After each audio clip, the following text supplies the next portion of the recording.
বেটিনতরে চাকরির লাগি বিদেশ ফাটানি বন্ধ করা যাইতো নাই, ইটা তারার অধিকার হয়েছেন পররাষ্ট্রমন্ত্রী। সিলেট জেলার 13 উপজেলা আর 4 পৌরসভার বিএনপির আহ্বায়কের নাম ঘোষণা হয়েছে। মদিনা মার্কেট এলাকাত রাস্তা আর ফুটপাথ বানাইল 100 দোকানপাট ভাঙ্গিয়ে ফেলাই দিছে সিটি কর্পোরেশনে। সিলেট শহর বড় করিয়া উন্নয়ন কর্তৃপক্ষ গঠনের দাবি জানাইতে হইব, কইছেন পররাষ্ট্রমন্ত্রী। জুরিত নিখিল বিশ্বাস নামৰ এক বেটারে গলা কাটিয়া মারার দায় এক জোয়ান ফুয়ারে বান্ধিছে পুলিশে। সিলেট জেলা যুবদলের আহ্বায়ক কমিটির স্বাগত জানাইয়া জকিগঞ্জ মিছিল হইছে। অনির্বাণ শিল্পী সংগঠনের 2 দিনের হেমন্ত উৎসব শেষ হইছে। কমলগঞ্জের রবীন্দ্রনাথ ঠাকুর সিলেট আওয়ার্ড 100 বছর পুরা উপলক্ষে আলোচনা সভা আর সাংস্কৃতিক অনুষ্ঠান হইছে। ইন্দু ফুয়া আর মণিপুরি ফুরির প্রেম আর বিয়া লইয়া ইন্ডিয়ার উত্তরা হরুয়া এলাকা গরম। ফুয়ার বাড়িত হামলা করিয়া ফুরিরে লইয়া গেছেন কি বাফর বাড়ির মাইনছে। আসসালামু আলাইকুম আদাব, আপনাদের শুভেচ্ছা জানাই আর বাংলাভিউ রাতকুর খবর লগে আছি আমি আন্নামা চৌধুরী আর আমি জনিত আহমদ চৌধুরী। অতবিল হঞ্চিলা শিরোনাম, এখন শুনবা ফুরা খবর। পররাষ্ট্রমন্ত্রী ডক্টর একে আব্দুল মোমেনে কইছেন আমরা দেশের প্রায় 6 লাখ বেটিন বিদেশে কাম করইন, এর মাঝে 2,70,000 বেটিন খালি আছে সৌদি আরব। এর মাঝে 4 বছরে 51 জন বেটি মানুষের লাশ দেশে আবার তাজ্জুবর কিচ্ছু নাই। 6 লাখের মাঝে 4 বছরে 51 জন বিদেশি মরতেও পারেন, এর মাঝে বহুতর মৌতো স্বাভাবিকভাবে হইছে। কিন্তু ব্র্যাক বিশ্ববিদ্যালয়ের এক মাস্টারের গবেষণা তাওয়া 51 জন মারা যাওয়ার হিসাব লইয়া এক দলে খালি ফালাফালি করডা। তাইন বিদেশ বেটিন লেবার ফাটানি বন্ধ করা কথা কইরা।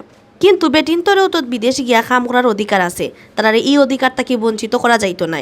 শনিবার বিয়ানে সিলেট সিটি কর্পোরেশনের এরিয়া বাড়ানি লইয়া মতবিনিময় সভা শেষে সাংবাদিকসকলে এক প্রশ্নের জবাবে তাইন ই কথা কইছেন।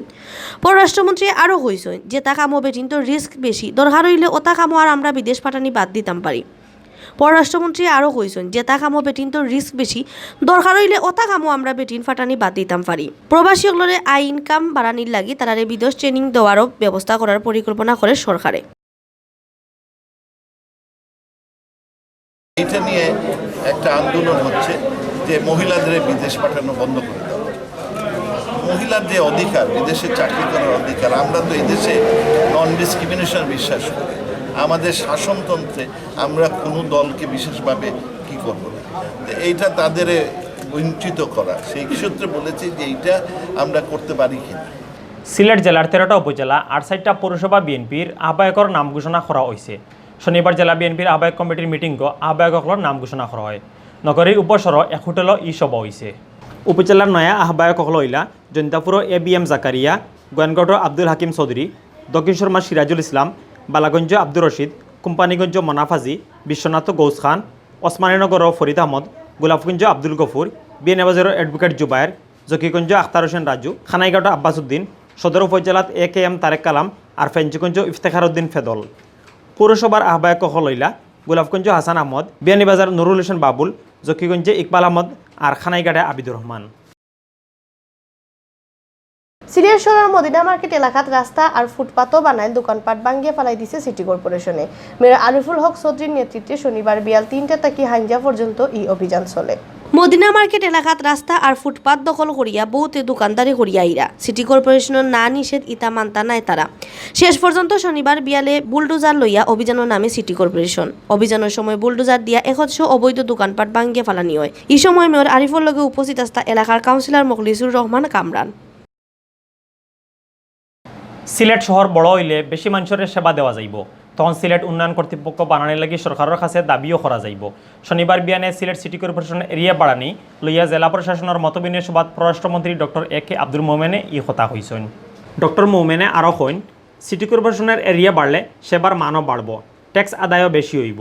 তখন আমরা কইতাম পারমু খুলনা রাজশাহীত উন্নয়ন কর্তৃপক্ষ দিলে আমরা এই কিতার লাগি দিতাই নাই, অতার লাগি হকলে মিলিয়া শহরের বড় করার একটা পরিকল্পনা করা দরকার। মন্ত্রী আরও কইছেন, কোনো ব্যক্তির উন্নয়ন আমরা চাই না, আমরা চাই জনগণের উন্নয়ন। সকলের লগে লইয়া কিলা মানুষের সেবা করা যায় অত পরিকল্পনা নেওয়া দরকার। সিলেটের ডিসি কাজী এমদাদুল ইসলামের সভাপতিত্বে ডিসির হলরুম মতবিনিময় সভায় বিশেষ অতিথি আসলা সিলেট 3 আসনের MP মাহমুদুজ্জামান চৌধুরী, সিলেট সিটি কর্পোরেশনের মেয়র আরিফুল হক চৌধুরী, আগর মেয়র বদরুদ্দিন আহমদ কামরান, জেলা আওয়ামী লীগের সাধারণ সম্পাদক শফিকুর রহমান চৌধুরী, মহানগরের সাধারণ সম্পাদক আসাদুদ্দিন আহমদ আর সদর উপজেলা পরিষদের চেয়ারম্যান আশফাক আহমদ। মৌলভীবাজারের জুড়িত নিখিল বিশ্বাস নামৰ এক বেটারে গলা খাটিয়া মারি লাইছে সন্ত্রাসী অকলে। এই ঘটনায় রিপন বিশ্বাস নামৰ এক জোয়ান ফুয়ারে শুক্রবার দিনগত রাত একটাত আটক করছে পুলিশে। রিপন বিশ্বাস জুড়ি উপজেলার পূর্ব জুড়ি ইউনিয়নের গোবিন্দপুর গাঁওর বাসিন্দা। নিখিল বিশ্বাস ও গাঁওর বেটা। পুলিশে জানাইছে নিখিল বিশ্বাসের ফুয়া অর্জুন আর রিপন দুইজনও অসুস্থ। একলগে তারা খাম খাজ করতা আর মদও খাইতা। গত কয়দিন আগে অর্জুনে তান ফুয়ার লগে না চলার লাগে কইন রিপন রে। অতালইয়া শুক্রবার বিয়ালে কুসাই বাজারের নিখিলের লগে রিপনের দরবার হয়। এর জের দরিয়া হাইঞ্জাবাদে বাজার থেকে যাওয়ার সময় নিখিল রে গোলাত সেদাইয়া মারি ফালাই দে রিপনে। সিলেট জেলা যুবদলের আহ্বায়ক কমিটির স্বাগত জানাইয়া জকিগঞ্জে মিছিল হয়েছে। শনিবার বিয়ালে জকিগঞ্জ উপজেলা আর পৌর যুবদলে বাজারও ই মিছিল করছেন। বাদে তারা 100 বাও করছেন। সভাত বক্তাসকলে কইছেন জকিগঞ্জের কৃতির সন্তান সিদ্দিকরণ পাপলুরে জেলা যুবদল আহ্বায়ক করায় দলের নেতাকর্মীসকল খুশি হয়েছেন। তার নেতৃত্বে সিলেট যুবদল আরও শক্তিশালী হইব করিয়াও আশা করেন বক্তাসকলে। জকিগঞ্জ উপজেলা যুবদলের সাধারণ সম্পাদক মাসুক আহমদের সভাপতিত্বে আর যুগ্ম সম্পাদক মাসুম আহমদের পরিচালনায় বক্তব্য রাখেন উপজেলা ছাত্রদলের সভাপতি অ্যাডভোকেট আবদুল্লাহ আল মামুন হীরা, যুবদল নেতা শাহেদ আহমদ, শিব্বির আহমদ রনি, আহাদুর রহমান মুন্না, এমডি কামাল, শাহেদ আহমদ, মাজেদ আহমদ সহ আরও কয়েকজন নেতায়। অনির্বাণ শিল্পী সংগঠনের 2 দিনের হেমন্ত উৎসব শেষ হয়েছে। শুক্রবার হাইঞ্জাবালা সিলেটের শহর রিকাবি বাজার কবি নজরুল অডিটোরিয়াম ও জাতীয় সঙ্গীত গাইয়া উৎসব শুরু হয়। শনিবার শেষ হয়েছে এই উৎসব। পয়লা দিনের উদ্বোধনী অনুষ্ঠানের প্রধান অতিথি আসলা পররাষ্ট্রমন্ত্রী ডক্টর A.K. আব্দুল মোমেন। উদ্বোধনী অনুষ্ঠানের প্রধান অতিথি ডক্টর মোমেনে কইছেন টাকা পয়সার দিক দিয়া উন্নয়নের লগে লগে আমরা সৃজনশীলতার দিক দিয়া উন্নতি করতে হইব। এর লাগি মানুষের মাঝে সাংস্কৃতিক জাগরণও দরকার। অনির্বাণের সভাপতি নিপেন্দ্র দাসের সভাপতিত্বে আর আবৃত্তি শিল্পী সৈয়দ সাইমু মানজুম ইবানোর পরিচালনায় অনুষ্ঠানের বিশেষ অতিথি আসতা শামিমা শাহরিয়া এমপি, সম্মিলিত সাংস্কৃতিক জোটের কেন্দ্রীয় কমিটির সদস্য শামসুল আলম সেলিম আর সম্মিলিত নাট্য পরিষদের সিলেটের সাধারণ সম্পাদক রজত কান্তি গুপ্ত। মৌলভীবাজারের কমলগঞ্জ রবীন্দ্রনাথ ঠাকুরের সিলেট আওয়ার 100 বছর ফুরা উপলক্ষে আলোচনা সভা আর সাংস্কৃতিক অনুষ্ঠান হয়েছে।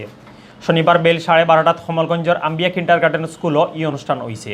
স্কুলের প্রতিষ্ঠাতা মোহাম্মদ সালাউদ্দিনের সভাপতিত্বে আর সাংবাদিক সাব্বির আহমদ এলাহির পরিচালনায় অনুষ্ঠানের প্রধান অতিথি আসলা ঢাকা বিশ্ববিদ্যালয়ের ভাষা বিজ্ঞানী ডক্টর শেলু বাসিদ। মুখ্য আলোচক আসলা রাজশাহী বিশ্ববিদ্যালয়ের নাট্যকলা বিভাগের সহযোগী অধ্যাপক মোহাম্মদ আলমগীর। বিশেষ অতিথি আসলা কমলগঞ্জ সরকারি গণ্য মহাবিদ্যালয়ের অধ্যক্ষ কামরুজ্জামান মিয়া, তাজপুর ডিগ্রি কলেজের সহযোগী অধ্যাপক ডক্টর রঞ্জিত সিং, কুলাউড়া ডিগ্রি কলেজের উপাধ্যক্ষ আব্দুল হান্নান, আব্দুল গফুর মহিলা কলেজের অধ্যক্ষ মোহাম্মদ হেলাল উদ্দিন, সাংবাদিক আকমল হোসেন নিপু। প্রবন্ধ উপস্থাপন করেন আহমদ সিরাজ। ইন্দু ফুয়া আর মণিপুরি ফুরি প্রেম আর বিয়ালইয়া ইন্ডিয়ার ত্রিপুরা কদমতলা থানার উত্তরের হরুয়া এলাকা গরম। বাঙালি আর মণিপুরি অকলর মাঝে বিভেদ দেখা দিছে। ইটা লইয়া মামলা হামলাও হইছে। ফুয়ার বাড়িতে কি জোর করিয়া ফুরিরে লইয়া আইসেন তাইর বাপর বাড়ির মাইনসে। এলাকার মানুষে জানাইছেন উত্তর হরুয়ার বীরেন্দ্র মালাকারের ফুয়া বিক্রমর লগে লাগা ধর্মনগর গাঁওর পশ্চিম হরুয়ার এক মণিপুরি ফুরির প্রেম সম্পর্ক আছিল। 7 নভেম্বর তারা বাগিয়া গিয়া মন্দিরে বিয়া করেন। ফুরির পরিবারের পক্ষ থাকি থানাত মামলা করলে উফতাখালী এলাকা থাকি তারারে আটক করিয়া পানিসাগর থানা টানে পুলিশে। থানাত পুলিশের কাছে ফুরিয়ে কয় তাই নিজের ইচ্ছায় বাগিয়া বিয়া করছে। ফুয়া ফুরি উপযুক্ত বয়সের হওয়ায় তারার বক্তব্য শুনিয়া তারারে ছাড়ি দেন পুলিশে। গত সোমবার বিয়ালে ফুরির বাপর বাড়ির মানুষে আক্তা করি গিয়া ফুয়ার বাড়িতে হামলা করেন। হামলা করিয়া বাড়িঘর ভাঙ্গিয়া জোর করি তারা ফুরিয়ে লইয়া যাইন গিয়া। এই ঘটনায় এলাকা এখন খুব গরম। আইয়া মাইয়াটারে জোর করে তারা উঠে নিচে ছেলের মারছে। এরপরে তার বাইয়ের ছোট একটা বাচ্চা আসলো, 1 মাস 20-22 দিন হইব। ওই বাচ্চাটাও মহিলাটার করে আসলো, এটা ঠেলা দিয়ে হলাইয়া গেছে। ওই ছেলের বাড়ির থেকে মেয়ের পক্ষ আইয়া এখান থেকে জোর জবরদস্তি মেয়েটাকে উঠে নিয়েছিল। সেই বিষয় নিয়ে কদমতলা থানাতে একটা এফআইআর করা হয়েছিল। এখন কবে সম্ভবত সেই সোমবারে রাত্রে। তো এখন অবধি সেই মেয়েটাকে উদ্ধার করা হয়নি এবং এখন পর্যন্ত পুলিশ কোনো নিরপেক্ষ ভূমিকায় ছিল। তো এখন আশ্বাস দিছে কদমতলা পুলিশ যে আমরা আমাদের যে গতি সেটা আরও অগ্রগতিতে আমরা ভূমিকা পালন করব। অতবিল দেখছেন বাংলাভিউ রাইটকুর খবর। লগে থাকার লাগি সকলরে ধন্যবাদ।